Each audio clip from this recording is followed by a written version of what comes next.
طرف۔ شرک کا موضوع میں پہلے لے لیتا ہوں، میرے محترم تشریف فرمائے، انہوں نے خواہش کا اظہار کیا کہ شرک کے موضوع پہ تھوڑا سا بول دیا جائے، پھر میں اپنے میزبان کے موضوع پر آؤں گا انشاءاللہ۔ اس سلسلے میں بھی بہت زیادہ عوام کے اندر بے چینی پائی جاتی ہے۔ وجہ کیا ہے کہ بعض اوقات کچھ غلط فہمیوں کی بنا پر ایک شرک کی توپ قائم کر دی جاتی ہے اور اس سے شرک کے گولوں کی سلامی ہوتی رہتی ہے۔ شرک شرک شرک شرک، اور لگتا ہے کہ دنیا میں کوئی مشرک ہوئے بغیر رہے گا ہی نہیں، آج ہر ایک مشرک ہے، ہر چیز شرک۔ ایسا نہیں، میں آپ کو شرک کا معنی مفہوم بتاتا ہوں، انتہائی آسان الفاظ میں سمجھاتا ہوں، پھر میں عوام ہوں گا اور آپ مفتی ہوں گے وقتی طور پر، آپ مجھے فتویٰ دیں گے کہ کون سی چیز شرک ہے اور کون سی نہیں ہے۔ پہلے اس کو سمجھ لیجئے، آسان الفاظ میں سمجھاؤں گا، علمی بات ہے، اور ان بھائی سے گزارش کروں گا کہ پانی مت پلائیے، کیونکہ آپ اگر پانی پلائیں گے تو سارا شرک جو ہے وہ سمجھ میں نہیں آئے گا۔ شرک کا موضوع بہت مہربانی ہوگی۔ دیکھیں میں تو بیان کر رہا ہوں نا، مجھے زیادہ پیاس لگے گی اور میرے گلے پہ افیکٹ بھی ہے، آپ محسوس بھی کر رہے ہوں گے، آواز بھاری ہے، کیونکہ کل 2.5 گھنٹے کا بیان کیا، پھر مسلسل بے آرامی ہوتی رہی اور ابھی مجھے نیند نہیں آ سکی بعض وجوہات کی بنا پر، تو گلے پہ افیکٹ بہت زیادہ ہے۔ تو میں بھی پانی پیوں گا لیکن تھوڑا وقفے میں، پی نہیں رہا ہوں گی، تو آپ تھوڑا سا غور سے سنیے، بہت امپورٹنٹ ہے آپ کے لیے، آپ کی نسلوں کے لیے، آپ کے عقیدے کی حفاظت کے لیے، دوسرے کی اصلاح کے لیے بہت ضروری ہے کہ آپ اس بحث کو توجہ کے ساتھ سنیے۔ شرک کا لغوی معنی ہوتا ہے شریک کرنا، شریک ٹھہرانا، اور شرعی طور پر شرک کا مطلب یہ ہوتا ہے کہ اللہ تعالی کی ذات یا اس کی صفات کے ساتھ کسی غیر کو شریک کر دینا۔ اللہ کی ذات کے ساتھ یا اس کی جو صفات اور خوبیاں ہیں ان کے ساتھ کسی غیر اللہ کو شریک کر دینا۔ جو ذات کے ساتھ شرکت ثابت ہوگی اس کو شرک فی الذات کہا جاتا ہے۔ اگر کوئی صفات میں شرکت کر دے گا تو اس کو شرک فی الصفات کا نام دیا جاتا ہے۔ تو اس طرح شرک کی 2 قسمیں بن گئیں، شرک فی الذات، شرک فی الصفات۔ شرک فی الذات کیا ہے، اس کی کیا صورت ہوگی؟ اس کی کم از کم 3 صورتیں آپ لے لیں۔ نمبر 1، جس طرح اللہ تبارک و تعالی ہمیشہ سے ہے ایسا کسی اور کو تصور کر لینا کہ وہ ہمیشہ سے ہے، جس کو آپ کہتے ہیں قدیم۔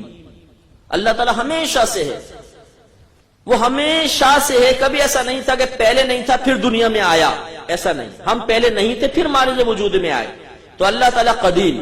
تو اگر کوئی اللہ کے علاوہ کسی اور کو کہے یہ قدیم ہے تو وہ مشرک ہو جائے گا۔ جیسے فلاسفہ نے کہا کہ زمانہ ازلی بھی ہے ابدی بھی ہے، یہ ہمیشہ سے ہے زمانہ اور ہمیشہ رہے گا، تو انہوں نے زمانے کو بھی اللہ کے ساتھ ملا کر قدیم کہہ دیا اور شرک کے مرتکب ہو گئے۔ تو نمبر 1، اللہ کی ذات کے ساتھ شرکت کا مطلب کیا ہے کہ کسی کو اللہ کی طرح قدیم تصور کرنا کہ وہ ہمیشہ سے ہے، کبھی ایسا نہیں تھا کہ پہلے نہیں تھا پھر ہوا، بلکہ ہمیشہ سے ہے، تو یہ شرک فی ذات کی ایک صورت بنی۔ نمبر 2، جیسے اللہ تبارک و تعالی لائق عبادت ہے، اللہ کے علاوہ کسی بھی مخلوق کو لائق عبادت تصور کرنا، جیسے بت پرست، آتش پرست، سورج کو پوجنے والے، یہ سب کے سب اللہ کے علاوہ بھی کسی اور کو معبود مان رہے ہیں، اس کو عبادت کے لائق سمجھ رہے ہیں، یہ بھی شرک فی ذات ہے۔ نمبر 3، اللہ تبارک و تعالی کے لیے اولاد کا تصور رکھنا کہ اس کے اولاد ہے، یہ بھی شرک فی ذات کے زمرے میں آئے گی۔ جیسے کرسچن عیسیٰ علیہ السلام کو اللہ کا بیٹا کہہ دیتے ہیں اور یہودی حضرت عزیر علیہ السلام کو اللہ کا بیٹا کہتے ہیں، یہ بھی شرک ہے۔ یہ 3 صورتیں شرک فی ذات کی ہوئیں۔ نمبر 1، اللہ کی مثل کسی کو قدیم تصور کرنا، نمبر 2، اللہ کی مثل کسی کو معبود عبادت کے لائق سمجھنا، اور نمبر 3، اللہ کے لیے اولاد کا تصور رکھنا۔ اس کا بیان قرآن کے اندر موجود ہے، بعض چیزوں کا ہے، بعض کا صراحتاً نہیں ہے، لیکن بہرحال ہے۔ اب آ جائیں شرک فی الصفات کے اوپر۔ شرک فی الصفات یہ ہے کہ اللہ تبارک و تعالی کی جتنی بھی صفات ہیں وہ جن خوبیوں سے متصف ہیں یا ان صفات میں جو خوبیاں پائی جاتی ہیں، کسی مخلوق میں وہی صفت ان تمام خوبیوں کے ساتھ مان لینا، یہ شرک فی الصفات۔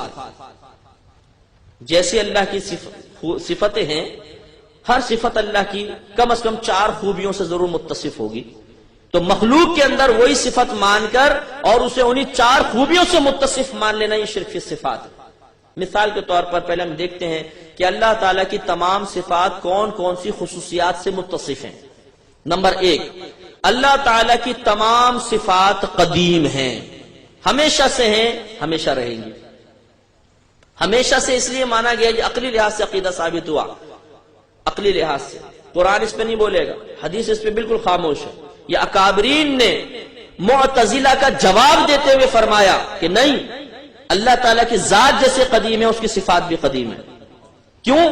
اس لیے کہ اگر آپ صفات کو قدیم نہ مانیں اور یہ کہیں یہ پہلے نہیں تھی بعد میں پیدا ہوئی، تو یہ ضرور ماننا پڑے گا کہ اللہ تعالیٰ ایک وقت میں معاذ اللہ نابینا بھی تھا، اس کے وہ دیکھ نہیں سکتا تھا، وہ سن نہیں سکتا تھا، وہ کلام پہ قدرت نہیں رکھتا تھا، وہ کسی چیز کو پیدا نہیں کر سکتا تھا، وہ کسی کو زندہ نہیں کر سکتا تھا، کسی کو مار نہیں سکتا تھا۔ اس لیے کہ تمام اللہ کی صفات ہیں، دیکھنا ایک صفت، سننا صفت، کلام کرنا، ارادہ کرنا، مارنا، زندہ کرنا، پیدا کرنا، پیدائش، تخلیق، یہ سب اللہ کی صفات ہیں۔ تو اگر آپ یہ کہیں کہ یہ صفات ہمیشہ سے نہیں بعد میں ہوئی، تو یہ ماننا پڑے گا کہ اللہ کی ذات ایک وقت میں ان صفات کے بغیر تھی، تو اللہ تعالیٰ کا عیب ناک ہونا لازم آئے گا، اور یہ عقلاً محال ہے۔ نمبر 2، اس میں خرابی یہ ہے کہ اگر آپ یہ کہتے ہیں صفات بعد میں اللہ کے پاس آئیں، ہمیشہ سے نہیں ہے، تو کس نے دی؟ لازم بات ہے دوسری ذات کا تصور پیدا ہوگا، کیونکہ جب اللہ تعالیٰ پیدا کرنے پر قادر ہی نہیں تھا، اس کے پاس یہ صفت پیدا کرنے کی تھی نہیں، تو صفات کو کس نے پیدا کیا؟ اللہ کے پاس تو صفت تھی نہیں، تو ماننا پڑے گا کسی اور ذات نے اس کو پیدا کر کے اللہ کو دیا، تو پھر اس ذات کا اللہ سے زیادہ طاقتور ہونا لازم آئے گا۔ تو اس طریقے سے ہزارہ خرابیاں لازم آتی ہیں۔ تو اللہ تعالیٰ کی صفات نمبر 1 قدیم، ہمیشہ سے ہیں۔ نمبر 2، اللہ کی تمام صفات ذاتی ہیں، اسے کسی نے عطا نہیں کی، خود بخود اس کی ہیں، کسی نے عطا نہیں۔ اگر کوئی اس کو عطا کرتا تو وہ صفات عطائی کہلاتی۔ تو اللہ کی تمام صفات کیا ہیں؟ ذاتی۔ نمبر 1 قدیم، نمبر 2 ذاتی، نمبر 3 لا محدود، ان کی کوئی حد نہیں، وہ کہاں تک دیکھ سکتا ہے، وہ کہاں تک کی آواز سن سکتا ہے، وہ کتنے ارادے کر سکتا ہے، کتنوں کو مار سکتا ہے، کس حد تک زندہ کر سکتا ہے، کوئی حد مقرر نہیں کر سکتا۔ اس کی صفات لا محدود ہیں۔ علم اللہ کی صفت ہے، اس کی کوئی حد نہیں، کوئی کنارہ نہیں۔ اللہ کے علم کا کوئی کنارہ نہیں ہو سکتا، اس کی حد ہی نہیں۔ تو نمبر 1 اللہ کی تمام صفات کیا ہیں؟ قدیم۔ نمبر 2 ذاتی۔ نمبر 3 لا محدود، کوئی حد نہیں۔ نمبر 4 غیر فانی، اللہ کی کسی صفت پر فنا نہیں ہے، کبھی بھی فنا نہیں ہوگی۔ تو معلوم یہ ہوا اللہ تعالیٰ کی ہر خوبی 4 صفات سے ضرور متصف ہوگی، قدیم، ذاتی، لا محدود اور غیر فانی۔ اب اگر کوئی مخلوق کی صفت کے اندر ان 4 خوبیوں کو مان لے گا وہ مشرک ہو جائے گا، اور بعض اوقات ان میں سے ایک کو بھی مان لے گا تو مشرک ہو جائے گا۔ مثال کے طور پر کوئی یہ کہے کہ فلاں ولی کا علم قدیم ہے، ہمیشہ سے ہے، مشرک، کیونکہ علم قدیم نہیں ہو سکتا، اللہ کا علم قدیم ہے۔ جب اللہ نے اس کو دیا تو اس کے پاس پہلے علم نہیں تھا، اللہ کے دینے سے ہوا تو علم اس کا قدیم نہ رہا، شرک ہو جائے گا۔ نمبر 2 مخلوق کی جتنی صفات ہیں وہ ہے عطائی۔ اگر کوئی کسی مخلوق کی کسی بھی صفت کو کہے گا کہ اللہ نے اس کو نہیں دی، خود بخود ہے، مشرک ہو جائے گا۔ فلاں ولی مدد کر سکتا ہے اللہ کی عطا کے بغیر، فوراً مشرک ہو جائے گا، اس لیے کہ کوئی اللہ کے بغیر ایک تنکا بھی کسی کو نہیں دے سکتا۔ یہ مسلمان کا عقیدہ الحمدللہ۔ تو مخلوق کی صفات کیا ہوئی؟ غیر قدیم اور غیر ذاتی یا عطائی۔ نمبر 3 اگر کوئی یہ کہے کہ کسی مخلوق کی صفت لا محدود ہے، اس کی کوئی حد نہیں، شرک ہو جائے گا۔ ایک ہے کسی مخلوق کی صفت کو لا محدود ماننا، ایک ہے حد نہ جان پانا، فرق ہے۔ ہمارے نبی کا علم کتنا ہے آپ بتا سکتے؟ نہیں، اس کی کوئی حد ہم قائم نہیں کر سکتے، لیکن یہ ماننا پڑے گا کہ نبی کا علم محدود ضرور ہے، اس کی کوئی نہ کوئی حد ضرور ہے، یہ ماننا پڑے گا، لیکن کتنی حد ہے اس پر آپ اور میں مطلع نہیں ہو سکتے، اس لیے کہ علماء نے ارشاد فرمایا کہ دنیا کا سمندر کے علم کی مانند آپ سب تصور کر لیں، اس میں سے اگر ایک چڑیا ایک قطرہ پانی پیے، منہ اٹھائے، اس کی چونچ سے جو قطرہ گرے گا تو یہ علوم کی مثال ہے۔ نبی کا علم تمام سمندر کی مثل ہے، اور اس چڑیا کی چونچ سے گرنے والا جو قطرہ ہے گویا کہ تمام مخلوق کا علم ہے۔ کوئی تقابل ہے، کوئی موازنہ کر سکتا ہے؟ اتنا عظیم علم ہے ہمارے نبی کا۔ تو ایک ہے کسی مخلوق کی صفت کو لامحدود تصور کرنا، یہ ممنوع ہے، اور ایک ہے کہ اس کی حد قائم کرنے سے عاجز آ جانا کہ بھئی میں نہیں کر سکتا، ہے تو محدود لیکن کہاں تک وہ حد بھی نہیں پتہ چل رہی، یہ بالکل جائز ہے۔ نمبر 4، اگر کوئی کہے کہ مخلوق کی کوئی صفت کبھی فنا نہیں ہو سکتی، غلط۔ ہر شے فنا ہونے والی ہے، ہر شے فنا ہونے والی ہے۔ اللہ کی صفات فنا نہیں ہو سکتی، مخلوق کی صفات فنا ہوں گی۔ اب یہاں پر بھی دو باتیں، ایک ہے کہ مخلوق کی صفت کو فانی تصور کرنا، یہ ہم پہ فرض ہے کہ تمام مخلوق کی صفات فانی ہیں۔ دوسرا یہ کہ ضروری نہیں کہ فانی ہو تو فنا بھی ہو جائے، جیسے ہمارے نبی کی صفات کہ اللہ نے جو عطا فرمایا اب اس پہ فنا نہیں ہو سکتی۔ ہاں وہ فانی ہم مانیں گے کہ فنا ہو سکتی ہیں، لیکن کیا ہوں گی؟ ان پہ کبھی ایسا نہیں ہوگا۔ مثال کے طور پر کیا یہ ممکن ہے کہ نہیں کہ میں گلاس اٹھا کے آپ کے سر پہ مار دوں؟ ممکن تو ہے نا، میرا دماغ گھوم جائے مار دوں، لیکن کیا میں ماروں گا؟ نہیں، میں آپ کا ادب کروں گا، احترام کروں گا۔ ایک چیز ممکن ہوتی ہے لیکن ضروری نہیں کہ وہ ممکن وقوع پذیر بھی ہو جائے۔